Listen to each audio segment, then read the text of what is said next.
Hello and welcome. This is Rahul Kumar and I welcome you to our YouTube channel. Corruption एक ऐसी बीमारी है जिससे एक आम इंसान और कोई भी देश अछूता नहीं रहा है। देश और वहाँ के लोग हमेशा इस प्रॉब्लम को कभी ना कभी फेस ज़रूर किए हैं। करप्शन का डेफिनेशन डिफरेंट लोगों के लिए डिफरेंट हो सकता है। अगर मैं एक आम इंसान से पूछूं कि आपके लिए करप्शन के क्या मायने हैं, तो बोलेंगे कि अगर कोई इंसान मुझसे ब्राइब लेता है, रिश्वत लेता है, तो करप्शन है। लेकिन अगर हम अपने एंशिएंट हिस्ट्री की बात करें तो जहाँ पे चाणक्य जी डेफिनेशन जो है करप्शन की उसको बहुत वाइड वे में बताते हैं। बोलते हैं किसी भी रिजीम में, यानी कि राजा के राजतंत्र में राजा के जो राजकोष में जो पैसा आता है वो आम इंसान का होता है। अगर उस पैसे से सैलरी पाने वाले मंत्री, कर्मचारी, संतरी कोई भी अपने काम को अच्छे वे में निर्वहन नहीं करते हैं तो वो भी काइंड ऑफ करप्शन है। अगर राजा भी अपने काम को अच्छे से नहीं करता है तो वो भी करप्शन के अंदर ही आता है। सो करप्शन का जो कॉन्सेप्ट है it is very wide, it is just not about bribery. Corruption को लेकर बहुत सारे रिपोर्ट्स हैं, जैसे रिसर्च बहुत सारे रिसर्च एंड मीडिया टैंक्स हैं। एक segment of research and media tanks का ये कहना है कि इंडिया में जो करप्शन है वो चेंज हो गया है, कम हो गया है। कुछ ऐसी सेगमेंट्स हैं, one segment research and media tanks बोल रही हैं कि नहीं, करप्शन इंडिया में कम नहीं हुआ है, बस इसका मोड चेंज हो गया है। आज हम इसके बारे में बात करेंगे और हम इसके तहत तक जाएंगे कि एग्जैक्टली इंडिया में करप्शन कम हुआ है या नहीं हुआ है, या फिर इसका जस्ट करप्शन का मोड चेंज हो गया है। हम इन सारी चीज़ों के बारे में आज चर्चा करने वाले हैं। अगर मैं आपको रिपोर्ट बताऊं ट्रेस की, तो ट्रेस की ब्राइबरी रिस्क मैट्रिक्स ने ये बताया है कि इंडिया की जो रैंकिंग है वो हो चुकी है अभी 2020 के अनुसार 77 हो चुकी है, जबकि 2014 में ये 185 थी।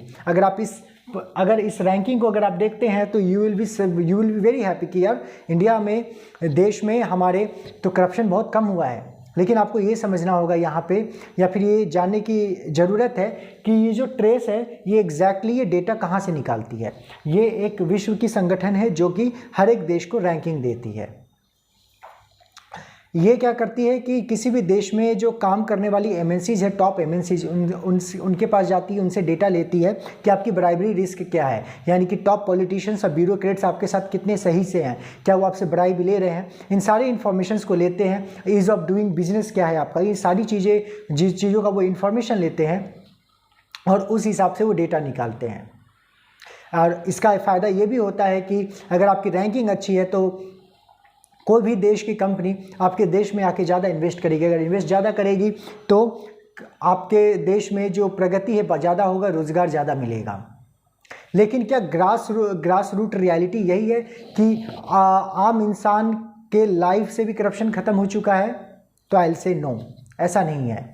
क्योंकि एक छोटी लघु उद्योग होता है, यानी कि स्मॉल लेवल इंडस्ट्री होती है, या फिर कोई दुकान होता है, या फिर एक ठेले वाला, या फिर एक आम इंसान, वो टॉप के ब्यूरोक्रेट्स और नेताओं के साथ डील नहीं करता। वो डील करता है लोकल ब्यूरोक्रेट्स और लोकल नेताओं से, यहाँ के लोकल पुलिस से। वहाँ पे कट सिस्टम वगैरह सब कुछ आज भी एग्जिस्ट करता है। अगर आप इंडिया की पोजीशन देखते हैं करप्शन इंडेक्स में तो ठीक हुई है। जैसे कि अगर आप 2012 से 2021 तक का यहाँ पे डेटा है तो 2014 के बाद देखेंगे कि डेटा जो है काफ़ी अच्छा है, इंडिया अच्छा परफॉर्म कर रही है and it is good, it is very good sign. और अगर मैं ग्लोबल करप्शन रैंक की अगर बात करूँ तो इंडिया की रैंकिंग 2014 में 185 थी, अब 77 हो चुकी है। यूएस जो कि 10 पे था अब 23 पे जा चुका है, यानी कि यूएस में स्थिति खराब हुई है। ब्रिटेन भी अच्छा परफॉर्म कर रहा है।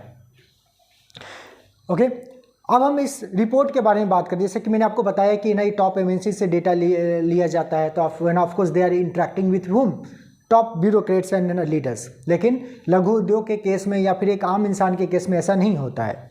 ऑर्डिनरी सिटीजन्स के साथ क्या है, बहुत सारी जगह पे आपको जाके पैसे देने पड़ते हैं हर एक छोटे काम के लिए। किसी आप सरकारी दफ्तर में जाएंगे तो वहाँ पे अपने काम को करवाने के लिए आपको पैसा देना ही पड़ता है। लेकिन ऐसा नहीं है कि ग्रास रूट लेवल पे है ना चीज़ें बहुत ज़्यादा ख़राब है, ऐसा नहीं है। सपोज कीजिए कि मैं आपको एक एग्जांपल देता हूँ कि आज से कुछ साल पहले की अगर मैं बात करूँ, जहाँ पे आप इनकम टैक्स अपना फिलअप करते थे, तो आपका जो रिटर्न आना होता था, यानी कि अगर सरकार ने आपका ज़्यादा पैसा काट लिया है, तो अगर आपको वो पैसे वापस चाहिए, जब आप अपना आरटीआई फिलअप कर देते थे, तो आपको वो वापस पैसे पाने के लिए भी आपको आयकर विभाग जाना पड़ता था, वहाँ के कर्मचारियों को ब्राइब देना पड़ता था, तब आपके पैसे वापस आते थे। लेकिन आज क्या ऐसा वैसा केस है? नहीं, ऐसा नहीं है। आप ऑनलाइन सब कुछ कर दीजिए और आपका जो सर्टेन अमाउंट होगा जो कि सरकार आपको वापस करेगी, वो आपके अकाउंट में एक सर्टेन टाइम पे कर देगी। अगर वो नहीं दे पाती है तो उसके एवज में आपको उसका इंटरेस्ट दिया जाता है। So which is the best part, अगर मैं बोलूँ इस वे में देखा जाए तो यहाँ पे ग्रास रूट लेवल पे यहाँ पे ये चीज़ें बहुत इम्प्रोवाइज हुई हैं। जैसे कि अगर मैं बात करूं कि पहले अगर आप मार्केट से क्या हुआ, मोनोपोली हटा दिया गया चीज़ों का, किसी भी ब्रांड का। सपोज कीजिए कि पहले आपको टेलीफोन लगवाना होता था तो आप बीएसएनएल के पास ही जा सकते क्योंकि एक ही वेंडर हुआ करता था। तो वहाँ पे मैं 90s की हूँ, मुझे याद है कि जब हमारे घर में टेलीफोन आ रहा था या फिर किसी भी नेबर के घर में लगाना होता था, तो वहाँ पे जाके बीएसएनएल ऑफिस में आप जाते, वहाँ पे जाके ब्राइब करते लोगों को, वहाँ के कर्मचारी को, तब वो आप आके जल्दी से आपके यहाँ टेलीफोन लगा देते। आपको ब्रॉडबैंड भी अगर चाहिए होता था तो 6 महीने से 1 साल की आपको वेटिंग टाइम वहाँ पर थी। लेकिन आज मार्केट में इतने सारे वेंडर्स, इतने सारे प्लेयर्स आ चुके हैं कि आपको वेट करने की जरूरत ही नहीं है। द मोमेंट यू वांट कि आपके ना घर में ब्रॉडबैंड हो, अगले 1 से 2 घंटे में इम्प्लीमेंट हो जाएगा, वो आके इंस्टॉल करके चले जाएंगे, डिप्लॉय करके चले जाएंगे। तो ग्रास रूट लेवल पे अगर देखा जाए तो यहाँ पर भी इम्प्रोवाइजेशन काफ़ी अच्छा है। ओके, जैसे कि ना बहुत सारे ना कौन कौन से टाइप के ना करप्शन थे पहले, जैसे कि हर एक चीज़ों के लिए, जैसे मैंने आपको बताया बीएसएनएल एंड ऑल का जो एग्जांपल दिया, वही सारी चीज़ें थी। ठीक है, जो कौन कौन से करप्शंस खत्म हुए हैं, तो यानी कि जो इंडस्ट्रियल लाइसेंसिंग वाला जो पंगा था वो खत्म हो चुका है। बहुत सारे प्लेयर्स आ चुके हैं, जैसे कि अब बीएसएनएल ही नहीं रह गया, या फिर पर्टिकुलर मोनोपोली जो है हर एक फील्ड में ख़त्म हो रही है। ढेर सारे प्राइवेट सेक्टर्स आ रहे हैं, ढेर सारे प्लेयर्स आ रहे हैं। इस कारण से ढेर सारे के प्लेयर्स आने से क्या हो रहा है कि करप्शन बहुत कम हो गया है। Right, import Kota, import duties को भी रिवाइज किया गया है, उसको शार्पली रिड्यूस भी किया गया है। ओके, तो ये सारी चीज़ें अच्छी हैं। लेकिन क्या रियली में क्या करप्शन, ये अगर यहाँ पर देखें तो रियली में करप्शन कम हुआ है, लेकिन इसका मोड कहीं ना कहीं चेंज भी हुआ है। अगर मैं बात करूं कि जैसे कि पॉलिटिकल पार्टी है, अगर कोई पर्टिकुलर कंपनी है और उसको टैक्स फ्री अब करवाना है पर्टिकुलर अमाउंट में, तो क्या करती है, वो इलेक्ट्रिकल बॉन्ड जाके खरीद लेती है फ्रॉम दी एसबीआई, और आप जाके उसे जमा करवा सकते हैं किसी भी पार्टी के दफ्तर में। उससे क्या होगा, उस मनी में आपको टैक्स नहीं लगेगा। अगर सपोज कीजिए कि कोई मैं गया कल 4 लाख रुपए का मैंने एसबीआई से ना बॉन्ड खरीदा, और मैंने सोचा कि उसको जाकर आम आदमी पार्टी के दफ्तर में जाकर मैं जाके उसको दे दूं। लेकिन मेरा मूड चेंज हो गया, अब मैं सोच रहा हूँ इसको मैं जाकर कांग्रेस के ना पार्टी में जाके इसको जमा करवा देता हूँ। तो क्या मैं करवा सकता हूँ? आपके लिए क्वेश्चन है, करवा सकता हूँ? Just think about it. हाँ, करवा सकता हूँ, क्योंकि जब आप इलेक्ट्रिकल बॉन्ड खरीदते हैं तो वहाँ पे आपको किसी भी पार्टी का नाम देने की ज़रूरत नहीं होती, आपको अपने नाम देने की ज़रूरत नहीं होती है। यानी कि काइंड ऑफ गुप्त राशि है जो आप किसी भी पार्टी को दे रहे हैं। ओके, और आपको एक बात जान के बहुत हैरानी होगी, 2017-18 की डेटा है कि जितने भी बॉन्ड्स हुए थे उसके 95% जो पैसा है वो बॉन्ड जो है किस पार्टी के नाम पे जमा हुए थे, बीजेपी के नाम पे जमा हुए थे। तो आप बोलेंगे कि यार बीजेपी को क्यों हुआ इतना, तो this is not the surprising thing. जो भी एग्जिस्टिंग गवर्नमेंट होती है उनके खाते में मैक्सिमम बॉन्ड आता है। कुछ ऐसे काम होता है, आप समझिए कि अगर कोई पर्टिकुलर कंपनी है वो कुछ रूल्स के वायलेशंस कर रही हैं, जैसे कि इन्वायरमेंटल या फिर पर्टिकुलर नदी को गंदा कर रही है, बहुत सारी ऐसी चीज़ें हैं, सेगमेंट्स हैं, एट्रीब्यूट्स है जिसको का वो वायलेशन कर रही है, तो उस केस में क्या होगा, उसमें हो सकता है कि 4 करोड़ रुपए का, यानी कि 4 करोड़ रुपए का उसमें ना पेनल्टी लगाया जा सकता है। तो इस केस में क्या होगा कि वो क्या करेगी कि वो पर्टिकुलर जो एग्जिस्टिंग गवर्नमेंट है उसके पास जाएगी और जाकर बोलेगी कि इतना पेनल्टी मेरे पे लग सकता है, मैं चाहता हूँ कि मेरे पे जांच ना हो। तो पर्टिकुलर पार्टी क्या बोलेगी, आप एक काम करो, 4 करोड़ रुपए का आप में लग रहा है ना, 2 करोड़ रुपए का है ना, पार्टी फंड में हमारे डलवा दो। तो बॉन्ड के थ्रू डलवा देंगे, तो उन पे क्या होगा कि इंक्वायरी नहीं होगी। इस तरीके से वो 2 करोड़ रुपए को बचा लेंगे। तो this is also one kind of corruption, यानी कि the mode of corruption has been changed. अगर one segment of media tanks और रिसर्च टैंक्स अगर ऐसा बोल रही हैं तो वो सही बोल रही हैं। करप्शन डोनेशन की बात करूं, पहले ऐसा रूल था कि कोई भी पर्टिकुलर कॉर्पोरेट हाउस जो अपने टोटल प्रॉफिट का 7.5% से ज़्यादा डोनेशन नहीं दे सकती किसी भी पार्टी को। यानी कि इलेक्शन है और वो पर्टिकुलर टाइम पीरियड में वो 7.5 से ज़्यादा जाके डोनेशन नहीं दे सकती। यानी कि सपोज करो कोई पार्टी का कोई बंदा है, वो जाकर बोल गया कि भाई साहब हमारे चुनाव हो रहा है, चुनाव आ रही है, आपको हमसे भी फ़ायदा है और हमसे आपको भी फ़ायदा है, चलो आके हम डोनेशन डालो। तो बोलेंगे देखो जी हमारा 7.5 से ज़्यादा है कि हम बहुत से बहुत आपको 5 करोड़ रुपए दे सकते हैं, इससे ज़्यादा हम दे ही नहीं सकते। तो वहाँ पर क्या होगा, वहाँ पर ये होगा कि वो बोलेंगे कि हम इससे ज़्यादा दे ही नहीं सकते। तो ये वाला रूल था, लेकिन कुछ साल पहले इस रूल को भी चेंज किया जा चुका है कि आप चाहे तो 7.5% से ज़्यादा दे सकते हैं किसी भी पार्टी को। उसमें एक और रूल है कि कोई ऐसी फॉरेन एंटिटी या फिर कोई फॉरेन कंपनी जो ये चाहती है कि इस पर्टिकुलर पार्टी को मैं पैसा दूं तो दे सकती है। लेकिन अगर आप इसके बारे में सोचे, दिस इज़ वेरी डेंजरस। अगर सपोज कीजिए कोई दुश्मन देश है लाइक इन चाइना, वो अपने डिफरेंट कंपनी के थ्रू किसी पर्टिकुलर पार्टी को फंड कर सकती है, और जब वो पर्टिकुलर पार्टी आ जाएगी सरकार में तो वो अपनी पॉलिसी उस पर्टिकुलर देश के हिसाब से बनाएगी। तो कहीं ना कहीं हमारे सिक्योरिटी पे भी खतरा है। अब बात करते हैं राइट टू इंफॉर्मेशन एक्ट के बारे में। मनमोहन सरकार कितनी ज़्यादा सक्सेसफुल थी, कितनी बड़ी फेलियर थी, अपने आप में डिबेटेबल टॉपिक है। मनमोहन सरकार कितने अच्छे से काम करती थी, कितने अच्छे से काम नहीं करती थी, या काम वो करती ही नहीं थी, ये भी अपने आप में डिबेटेबल टॉपिक है। मनमोहन सरकार के वक्त हमारी जो कंट्री थी बहुत सिक्योर थी या फिर सिक्योर नहीं थी, क्योंकि आतंकवादी घटनाएं बहुत हुई थी। इस बारे में भी बात करें तो वो भी डिबेटेबल टॉपिक है। लेकिन एक चीज़ है जो बहुत अच्छा रहा उनके सरकार के वक्त में, जिसके बारे में डिबेट नहीं किया जा सकता, ये एक्ट आरटीआई के थ्रू आप गवर्नमेंट से क्वेश्चंस पूछ सकते हैं कि आपने इस पर्टिकुलर अमाउंट का आपने क्या किया, और गवर्नमेंट वहाँ पे बॉन्ड होगी कि हम इसका रिप्लाई दे। तो बहुत सारे जो अभी पॉलिटिकल एक्टिविट्स हैं या फिर नॉर्मल एक्टिविट्स हैं, और या जो कोई पर्टिकुलर इंसान है, कोई आम इंसान जाके कोई भी क्वेरी डाल सकता है, इंफॉर्मेशन मांग सकता है सरकार से, और सरकार बाध्य है उसका जवाब देने के लिए। ये जो जवाब दिया जाता है उसमें दो एंटिटी होती हैं, एक होती है SIC, एक होती है CIC, यानी कि एक सेंट्रल गवर्नमेंट का होता है और एक स्टेट गवर्नमेंट का होता है। लेकिन कुछ वर्ष पहले उसमें भी, इसके RTI एक्ट में भी कुछ चेंजेस लाए गए। अब वो जो SIC और है ना CIC वाले जो लोग हैं, यानी कि जो आपको ये हैं जो कमिश्नर हैं इसके, राइट, उनकी जो टेन्योर होगी, उनकी जो सैलरी है वो अब सेंट्रल गवर्नमेंट केयर ऑफ करेगी। तो जो अपोजिशन पार्टी थी उसके खिलाफ उन्होंने अपोज भी किया था कि ऐसे में तो आप इन्फ्लुएंस कर सकते हैं चीज़ों को। तो ये चीज़ों को भी इंटैक्ट रखना चाहिए मेरे समझ से कि हाँ ये गलत है, इसमें ये चेंजेस नहीं लाना चाहिए था इस एक्ट में। इस पर्टिकुलर एंटिटी को जितना ज़्यादा स्वतंत्र रखा जाएगा, चीज़ें उतनी ज़्यादा ट्रांसपेरेंट होंगी।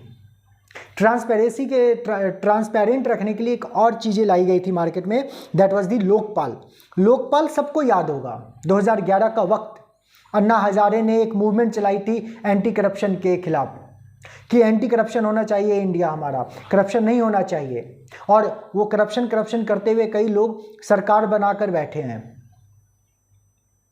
आज वो पार्टी कितनी सक्सेसफुल है या कितनी सक्सेसफुल नहीं है, दैट इज और different thing, that is the different topic too, है ना, डिफरेंट टॉपिक जिसके बारे में एनालिसिस किया जा सकता है। लेकिन क्या लोकपाल रियली में सक्सेसफुल हुआ? इतना ज़्यादा 2011 के मूवमेंट में इतना ज़्यादा लोकपाल पे को, है ना, को एनफोर्स किया गया कि 2013 में जाके लोकसभा में लोकपाल बिल को पास किया गया। जनवरी 16, 2014 को इसे इम्प्लीमेंट किया जा चुका था आम आदमियों के लिए, आम इंसान के लिए। लेकिन ये आपको ये जान के हैरानी होगी कि अगले 5 सालों तक इसके लिए कोई भी चेयरपर्सन नियुक्त नहीं किया गया। इसके लिए भी कुछ रूल्स ही रिस्पॉन्सिबल थे, वो मैं आपको बताता हूँ। इस लोकपाल कैसे काम करता है उसको मैं बताता हूँ नटशेल में। इसमें क्या होता है कि जो सेंट्रल लेवल पे होता है उसको लोकपाल कहते हैं, और जो स्टेट लेवल पे होता है उसको कहते हैं लोकायुक्त। ठीक है, ये दोनों एक ही हैं, लेकिन एक सेंट्रल लेवल पे काम करेगी और एक स्टेट लेवल पे काम करेगी। जो सेंट्रल लेवल पे काम करते हैं वहाँ पे क्या होता है कि एक चेयरपर्सन होते हैं और उसके अंदर 8 मेंबर होते हैं। वो 8 मेंबर कौन से होते हैं? 4 बंदे जो होंगे वो होंगे आपके जुडिशियल बैकग्राउंड से, 4 बंदे जो होंगे, बाकी जो 4 होंगे वो नॉन जुडिशियल बैकग्राउंड से होंगे। ओके, और जो चेयरपर्सन होगा वो चेयरपर्सन ही शुड बी इधर दी जज ऑफ सुप्रीम कोर्ट, या फिर वो चीफ जस्टिस होना चाहिए आपको हाई कोर्ट का। ठीक है, this is how the things work. और ये लोकपाल एग्जैक्टली क्या करती है? करप्शन के चार्जों के बारे में इंडिपेंडेंट वे में ये जांच करती है। और ये लोकपाल किसी के भी खिलाफ लाया जा सकता है, प्रधानमंत्री के खिलाफ लाया जा सकता है, पूर्व प्रधानमंत्री के खिलाफ लाया जा सकता है, किसी भी ब्यूरोक्रेट्स के खिलाफ लाया जा सकता है, किसी भी मंत्री के खिलाफ लाया जा सकता है। अगर आप सपोज कीजिए कि कोई पुलिस महकमा है, वहाँ के पुलिस कमिश्नर के खिलाफ कौन आवाज़ उठाएगा? उस पर भी तो जांच होनी चाहिए ना कि उसने क्या कोई करप्शन किया है या नहीं किया है। इन सब सारी चीज़ों के लिए लोकपाल को लाया गया था। इसका जो विज़न था काफ़ी अच्छा है, बहुत एक्सट्रीमली अच्छा है। लेकिन आपको एक फैक्ट बताऊं कि ये लोकपाल प्रेसिडेंट के लिए एप्लीकेबल नहीं है। जो कि अभी का जो प्रेसिडेंट अभी काम कर, यानी कि जो राष्ट्रपति जो अभी कार्य कर रहे हैं, उस पर आप लोकपाल के अंतर्गत आप उनको नहीं ला सकते, उनको इम्यूनिटी पावर मिला हुआ है। ओके, तो जो अभी के जो चेयरपर्सन है लोकपाल के, वो है आपको प्रदीप कुमार मोहंती, ये दूसरे हैं। सबसे पहली बार जो लोकपाल यानी कि जो चेयरपर्सन को नियुक्त किया गया था वो 2019 में किया गया था, यानी कि 2014 में इम्प्लीमेंट किया गया और 2019 में पहली बार है ना किसी पर्सन को नियुक्त किया गया है।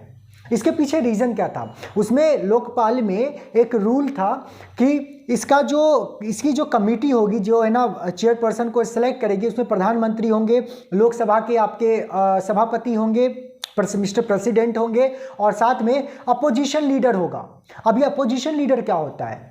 अपोजिशन लीडर को समझने के लिए आपको मैं लेकर जाता हूँ भारतीय इतिहास में।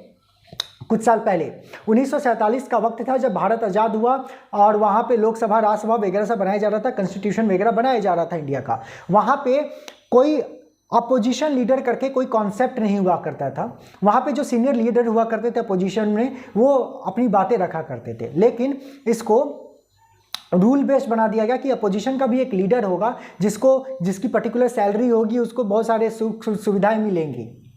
वो कब हुआ? इम्प्लीमेंट हुआ 1969 में। ओके, तो ये डेट याद रखिएगा। 1969 में ये लीडर ऑफ अपोजिशन का कॉन्सेप्ट हमारे संविधान में लाया गया। ओके, लेकिन इसके पीछे रूल ये है कि कोई भी पार्टी जो अपने लीडर ऑफ अपोजिशन को नियुक्त करती है, उसको टोटल लोकसभा के सीट का 10% सीट उसको मिलना चाहिए। लेकिन 2014 के बाद ऐसा वक्त आ गया कि जहां पे अपोजिशन पूरा धाराशाही हो चुका था और किसी भी पर्टिकुलर पार्टी के पास 10% की भी मैंडेट नहीं थी टोटल सीट की। इस कारण से कोई लीडर ऑफ अपोजिशन था ही नहीं 2014 के बाद। इसलिए 2016 में लोकपाल के जो एक्ट में चेंजेस किए गए और उसमें ये रूल लाया गया कि कोई भी सिंगल लार्जेस्ट पार्टी जिसने बाकी अपोजिशन पार्टी से ज़्यादा सीट लिया है, वो अपना बंदा नियुक्त कर सकता है as a leader of opposition वहाँ पे लोकपाल के लिए। लेकिन जब 2019 में जब चेयरपर्सन को नियुक्त किया जा रहा था, तो वहाँ पे भेजा गया था कि वहाँ से आप अपने किसी बंदे को भेजिए, लेकिन अपोजिशन से कोई भी बंदा नहीं आया। उसने बोला कि फॉर दी नेम सेक है, हम नहीं आ रहे, हम इसमें पार्टिसिपेशन नहीं करें। फिर भी हाँ 2019 में नियुक्त किया गया। लेकिन आपको क्या लगता है कि उसके बाद काम हुआ? I will tell you the fact about it. 2019-20 की बात करता हूँ मैं, तो 1427 केसेस कंप्लेन आए इन लोकपाल के पास, लेकिन 2021 में ये ड्रास्टिकली कम हुआ है, 110 ही कंप्लेन आए। तो कुछ वन सेगमेंट ऑफ पीपल बोलेंगे अरे वाह ये तो बहुत अच्छी बात है, लगता है कि देश में करप्शन कम हुआ है, चीज़ें प्रॉब्लम कम हुई है, लेकिन ये सच्चाई नहीं है। सच्चाई और फैक्ट जो अगर मैं कुछ बोलूँ तो है ना वो डिफरेंट है।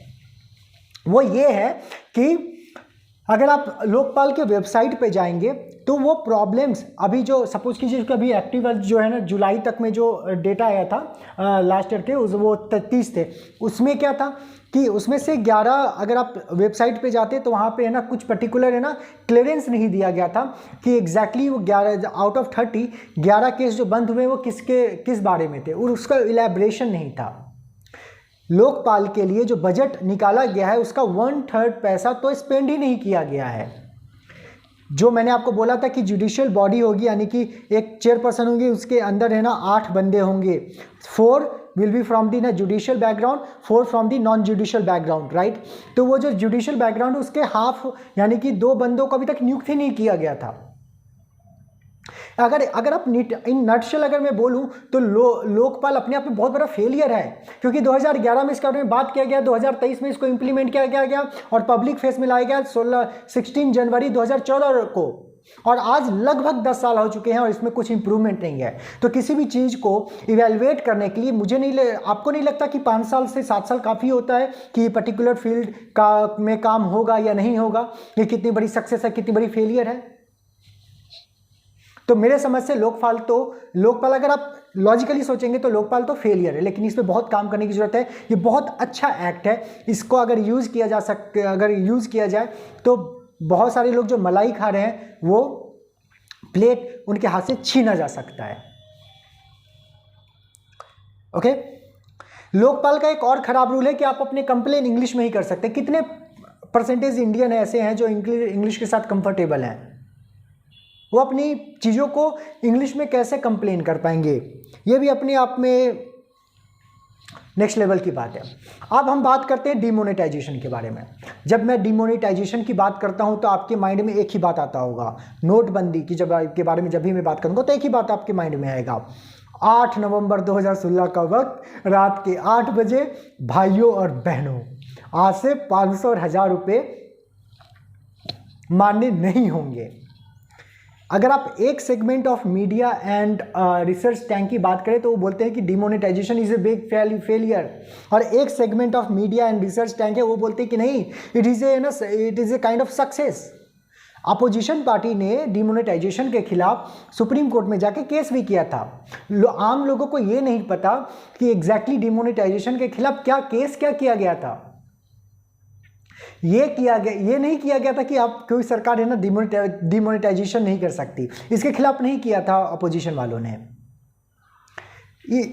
इस मामले में केस किया गया था कि जो डिमोनेटाइजेशन का जो प्रोसेस था वो उसको है ना कहीं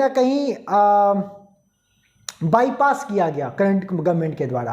आप डिमोनेटाइजेशन कर सकते हैं, लेकिन आप यू कांट है ना बाईपास द रूल, यानी कि आपको आरबीआई को, वित्त मंत्रालय, सबको है ना एक बैठ के स्ट्रैटेजी बनानी पड़ती है, सबको आपको कॉन्फिडेंस पे लेना होता है, डॉक्यूमेंट करना पड़ता है, then you can do it.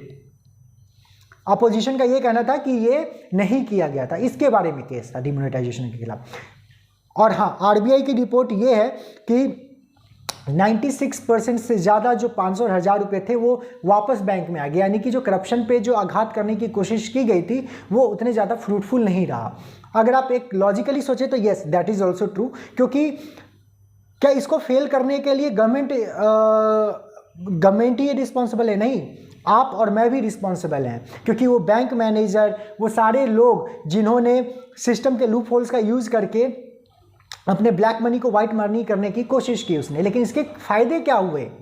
ये माना कि ये इट्स ना काइंड ऑफ थिंग जहाँ पे है ना डिमोनेटाइजेशन अपने आप में है ना फेलियर स्टैंड करता है। लेकिन इसके फायदे क्या हुए इस डिमोनेटाइजेशन के? पहला, मार्केट के जितने पैसे थे वो आरबीआई के पास वापस आ गए। इससे क्या हुआ? सिस्टम रिबूट हुआ। 15 लाख ऐसे अकाउंट को नोटिस किया गया, सर्विलेंस पे डाला गया जो कि सस्पिशियस थे। बहुत सारे ऐसे अकाउंट थे जो वहाँ पर भी पैसे आए जो जहाँ पे कभी 10 रुपये भी नहीं हुआ करते थे। क्योंकि सपोज कीजिए कि कोई ठेकेदार है, उसके अंदर 100 कर्मचारी मतलब 100 मजदूर काम कर रहे हैं, उनके पास जनधन योजना के थ्रू है ना एक अकाउंट खुला हुआ है, सब में 1.5 लाख रुपये लोगों ने जमा करवा दिए थे। तो आप बताइए कि अब वो भी है ना रडार पे आ गए। और जो टैक्स यानी कि जो टैक्स देने वाले लोगों की जो संख्या थी वो भी, उसमें भी बढ़ोतरी हुई इस डिमोनेटाइजेशन के द्वारा। तो डिमोनेटाइजेशन अपने जगह पे सक्सेसफुल भी रहा और अपनी जगह पे फेलियर भी हुआ। एक और क्वेश्चन मैं आपसे पूछना चाहता हूँ। बाद में गवर्नमेंट ने 2000 और 500 रुपये मार्केट में इंट्रोड्यूस किए, लेकिन लास्ट टाइम आपने 2000 रुपये कब देखे थे? क्योंकि अब 2000 रुपये का प्रोडक्शन गवर्नमेंट ने बहुत ज़्यादा मिनिमम कर दिया है। अगर आप एटीएम भी जाएंगे तो आपको 500 रुपये मिलेंगे max of the time. Market में 2000 रुपये जल्दी नहीं अवेलेबल है अभी। ओके, तो अब है कि गवर्नमेंट क्या करके इस जो करप्शन है उसको कम कर सकती है। बहुत सारे तरीके हैं, जैसे कि मैक्सिमम फील्ड में जितने भी फील्ड हैं उसमें ढेर सारे प्लेयर्स को उतारा जाए, जिसके कारण किसी भी पर्टिकुलर कंपनी का वहाँ पे मोनोपोली ना हो। दूसरा, टेक्नोलॉजी का यूज़ करके हम कर सकते हैं। आपको एक एग्जांपल दिया जा सकता है इसके लिए कि सपोज कीजिए कि जैसे जनधन योजना है ना सबके लिए ओपन किया गया। जितने भी बैंक अकाउंट है अभी वो आधार कार्ड से लिंक्ड है, वो आधार कार्ड आपके पैन कार्ड से लिंक्ड है, ठीक है।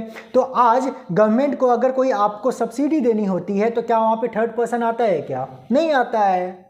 अगर आप 1000 रुपये का अगर एलपीजी का गैस खरीदते हैं, गैस सिलेंडर लेते हैं और 900 रुपये आपको देना है और 100 रुपये आपको सब्सिडी का पैसा गवर्नमेंट वापस करती है, तो कोई मिडिल मैन आता है आपको पैसा देने के लिए? नो, गवर्नमेंट डायरेक्ट आपके अकाउंट में पैसा डालती है। यानी कि जब तक गवर्नमेंट और आम आदमी के बीच में डायरेक्ट कनेक्शन नहीं बनेगा तब तक करप्शन कम नहीं हो सकता है। और गवर्नमेंट ने वहाँ पर एक अच्छा काम किया है।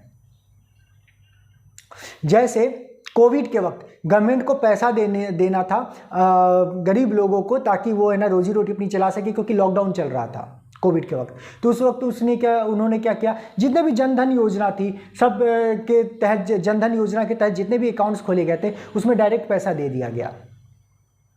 वहाँ पे कोई मिडिल मैन आके पैसे नहीं दे रहा था। तो जब मिडिल मैन नहीं होगा तो अपना कट नहीं खाएगा, तो यहाँ पे करप्शन कम होगा कि नहीं हुआ? उसी तरह आप किसी सरकारी कर्मचारी ऑफिस में जाते हैं तो वहाँ पे काम नहीं होता रहता है जल्दी, क्योंकि अगर आपका सब कुछ प्रॉपर है फिर भी वो बोलेंगे कि आज बड़े बाबू नहीं आए हैं, छोटे बाबू नहीं आए, आज ये साहब नहीं आए हैं, वो फलाना ढिमकाना साहब नहीं आए हैं। तो वहाँ पर आप क्या करते हैं, अपने पॉकेट से 500 रुपये से 100 रुपये निकालते हैं और उनके पॉकेट में डाल देते हैं, फिर आपका काम तुरंत हो जाता है, राइट। इसको कैसे रोका जा सकता है? यहाँ पे ये है कि जो मैक्सिमम सरकारी कंपनी उसको प्राइवेटाइजेशन उनका कर देना चाहिए। इससे क्या होगा, लोगों को परफॉर्मेंस अच्छे देने की जरूरत होगी, क्योंकि अगर आप अच्छे परफॉर्मेंस नहीं देंगे तो ही और शी मे बी ना checked of from that particular office और फ्रॉम दैट पर्टिकुलर प्रोजेक्ट। दूसरा पॉइंट कि अगर आप सर्विस बेस्ड इंडस्ट्री की अगर मैं बात करूँ प्राइवेट सेक्टर में, तो वहाँ पे एक SLA का कॉन्सेप्ट होता है, यानी कि किसी भी पर्टिकुलर इशू को रिजॉल्व करने के लिए आपको 2 से 3 दिन का टाइम दिया जाता है, फिर पर्टिकुलर सर्टेन टाइम दिया जाता है आउट ऑफ देयर सिवियरिटी। अगर मैं एक IT इंडस्ट्री की बात करूं, कोई पर्टिकुलर कंपनी, सपोज करो कि TCS कंपनी है and that particular TCS is working for the Honda company, okay. और होंडा वाले की कोई है ना कोई टेक्निकल इश्यूज आती है और इंजीनियर्स को काम कर रहे हैं, तो वो टिकट रेज करता है, यानी कि कंप्लेन या फिर अपनी क्वेरी डालता है, और उस इशू को रिजॉल्व करने के लिए TCS बाध्य है, अगर उसकी सिवियरिटी अगर लो है, कि 3 दिन के अंदर एग्रीड SLA होता है जिसमें 3 दिन के अंदर उस इश्यू को रिजॉल्व करके देना है TCS को। अगर वो नहीं देगी तो जो होंडा कंपनी है वो क्या करेगी, पेनल्टी ठोकेगी TCS पे, और TCS वाले मैनेजर को ढूंढेंगे, मैनेजर उस पर्टिकुलर इंजीनियर को ढूंढेगा कि भाई क्यों नहीं हुआ काम। तो आप बताइए कि ऐसे में काम तुरंत होगा कि नहीं होगा? करेक्ट। यही चीज़ें इंप्लीमेंट करने की जरूरत है सरकारी ऑफिस में भी। आप अब ये बोलेंगे, या फिर आप सपोज कीजिए कि आपने ना एयरटेल का कोई पर्टिकुलर ये लगा दिया, ब्रॉडबैंड लगा दिया, आपका ये काम नहीं कर रहा, रूटर काम नहीं कर रहा, तो आप उस केस में क्या करते हैं, कंप्लेन रेज करते हैं। विद इन 24 आवर्स आपके इशू को रिजॉल्व किया जा सकता है, क्योंकि इसकी सिवियरिटी काफ़ी हाई है। तुरंत है ना 15-20 मिनट के अंदर या आधे एक घंटे के अंदर इंजीनियर आपको कॉल करेगा कि हाँ जी सर क्या कोई प्रॉब्लम है, वो विजिट करेगा, इशू को रिजॉल्व करके जाएगा। अगर नहीं इशू रिजॉल्व होगा तो कंपनी क्या करेगी, तुरंत कैच करेगी उस पर्टिकुलर इंजीनियर को कि भाई तुम जाके इशू को नहीं रिजॉल्व किए हो। अगर वो बंदा काम नहीं करेगा तो उसको निकाल दिया जाएगा। तो जब तक ये एक तरीका है कि आप इस तरीके से काम करें। अगला तरीका है कि आप जब किसी इंसान को गलत करते हुए पकड़ते हैं ना, तो सब क्या बोलते हैं, अरे पकड़ा गया पकड़ा गया। लेकिन अगर कोई बंदा अच्छा काम कर रहा है ना, तो उसको इंसेंटिव देना चाहिए, उसको प्राइज देना चाहिए। सब बोलेंगे वाह क्या काम किया, क्या काम किया। तो एक पॉजिटिविटी आती है। नेक्स्ट टाइम जो बंदा काम करेगा ना, तो बहुत अच्छे से काम करेगा। जो अच्छे से काम करते, ईमानदारी से काम करते, ऐसे लोगों को प्रमोट करना चाहिए। सिस्टम को भी अपने आप में चेंज करने की जरूरत है, तभी ये जो करप्शन नाम की जो बीमारी है उसको हटाया जा सकता है देश से। यहाँ पर आपकी और मेरी क्या रिस्पॉन्सिबिलिटी है, मेरी और आपकी रिस्पॉन्सिबिलिटी ये है कि कोई इंसान कोई करप्शन के लिए या फिर कोई बुराई मांगता है तो आपको उसके खिलाफ आवाज़ उठाना चाहिए, आपको आवाज़ उठाना चाहिए और आपको इसके खिलाफ कंप्लेन करना चाहिए। हम जब तक अपनी आवाज़ नहीं उठाएंगे तब तक सिस्टम चेंज नहीं होगा। तो यहाँ पे सरकार और आम इंसान दोनों को मिल के करप्शन के खिलाफ लड़ाई करने की जरूरत है।